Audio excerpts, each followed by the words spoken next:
مسلم بن عقیل کے ساتھ جس دن عبید اللہ ابن زیاد آیا 40,000 کا لشکر تھا.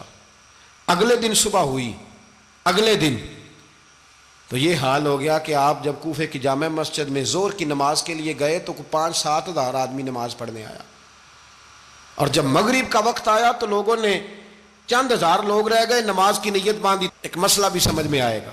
لوگوں نے نماز کی نیت باندھی تو حضرت مسلم بن عقیل امامت کر رہے ہیں، ہاتھ باندھے ہوئے ہیں، تو بہت سارے لوگوں نے پیچھے ہاتھ چھوڑ دیے. ایک بندے نے دوسرے سے پوچھا وہ ہاتھ کیوں نہیں باندھتے؟ کہنے لگے اگر عبید اللہ ابن زیاد کے کسی بندے نے دیکھ لیا نا تو ہم اسے کہیں گے ہم تو نماز پڑھ ہی نہیں رہے تھے، ویسے ہی کھڑے تھے، ہاتھ ہی نہیں باندھے سرے سے. جب نماز کی امامت باندھی تو 10-11 صفیں تھیں. جب مسلم بن عقیل رضی اللہ تعالیٰ عنہ نے سلام پھیرا تو پیچھے بندہ ہی کوئی نہیں تھا. حضرت مسلم بن عقیل کو گرفتار کیا گیا. عرب کا رواج تھا دشمن کو سخت سزا دیں تاکہ باعث عبرت بنے. بہت اونچا مینار تھا کوفے کا، گورنر ہاؤس کا، اوپر لے جا کے جناب مسلم بن عقیل کو زمین پہ گرایا گیا. اور جب وہ شہید ہو گئے تو شہید ہونے سے ایک رات پہلے وہ خط لکھ چکے تھے امام حسین کو کہ آپ آ جائیں، حالات بڑے اچھے ہیں. خط ملا تو امام حسین مکے سے کوفے کی جانب چل پڑے.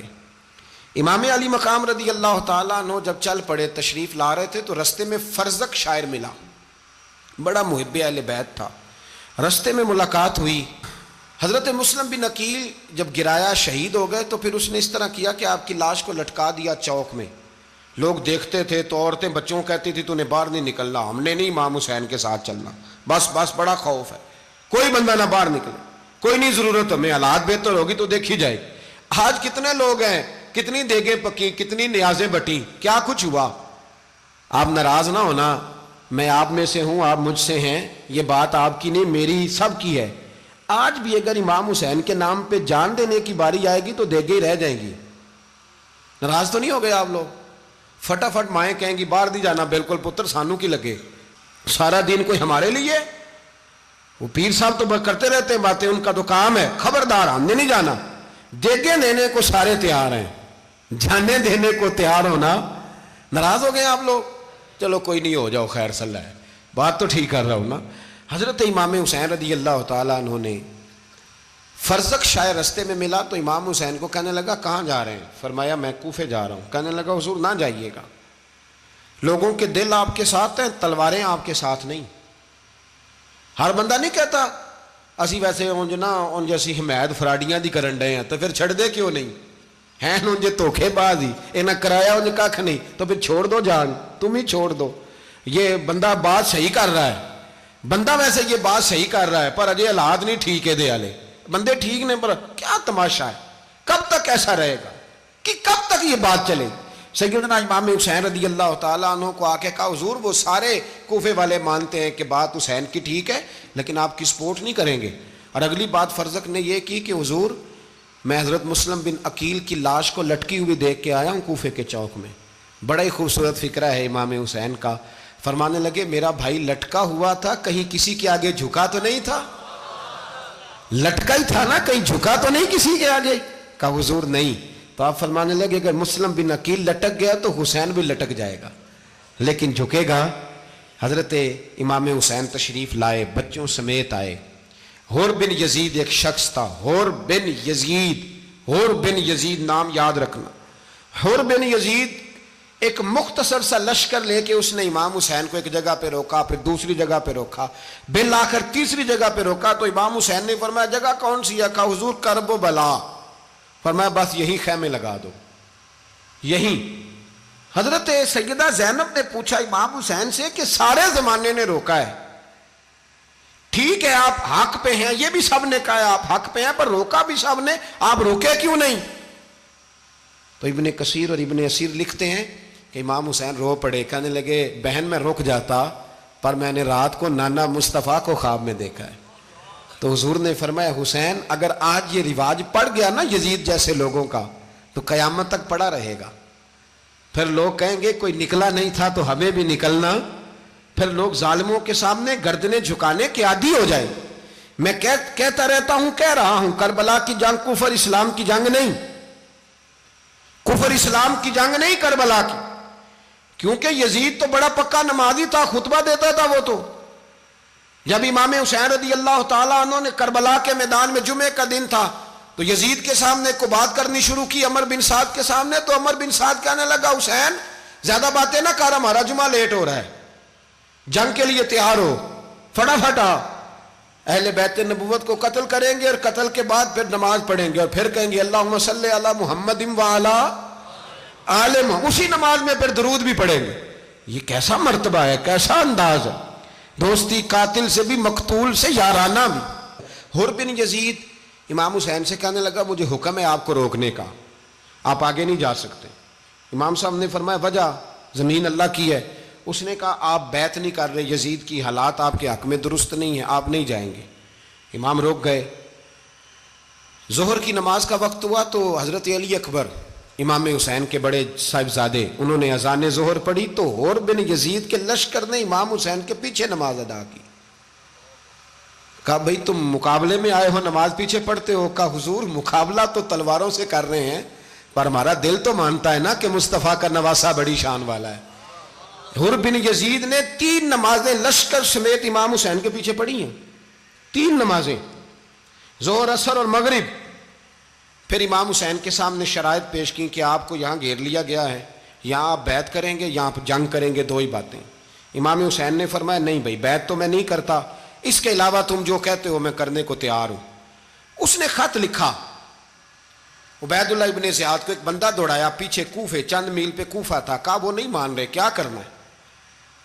تو حسین ابن علی ہے، میں زیادہ دیر انہیں روک بھی نہیں سکتا۔ انہوں نے پیغام دیا حر بن یزید کو کہ کرنا کچھ بھی نہیں، ان کا پانی بند کر دو، بلیک میل کرو، کھانا پانی نہیں ملے گا، چھوٹے چھوٹے بچے ہیں خود ہی مان جائیں گے۔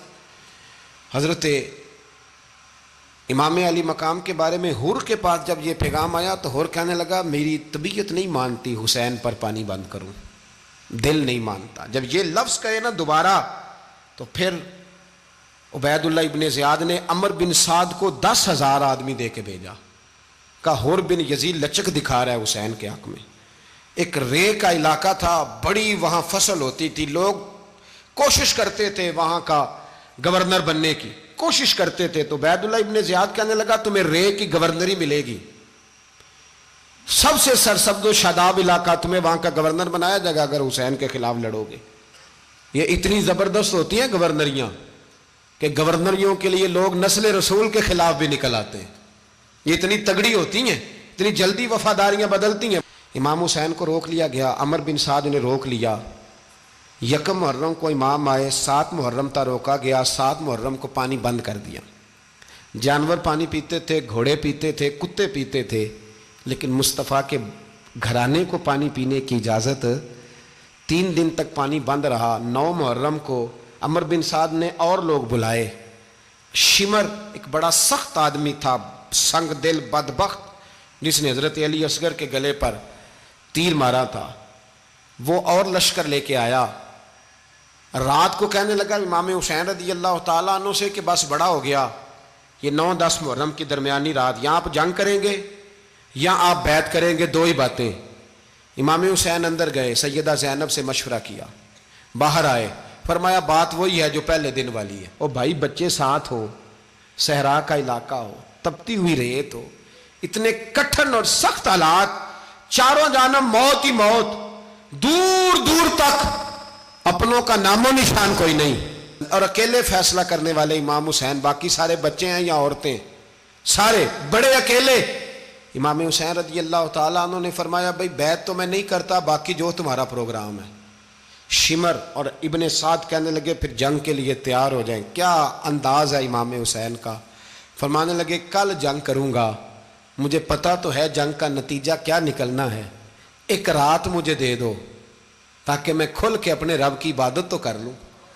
حسین نے جانا ہے، مجھے پتا ہے کل رزلٹ 72 اور 22,000 کا کیا 1 رات مجھے دو، میں مالک سے راز نیاز تو کروں، میں گویا اس سے پوچھوں تو صحیح کہ مالک میرے والد بھی شہید ہیں، بھائی بھی شہید ہیں، نانا کو بھی دکھوں میں دیکھا ہے، تو اب میری باری ہے تو مالک میں حاضر ہوں، مجھے موقع تو دو، اس لیے کہ میرے نانا نے بدر میں بھی ساری رات عبادت کی تھی، صبح مجھے موقع دو۔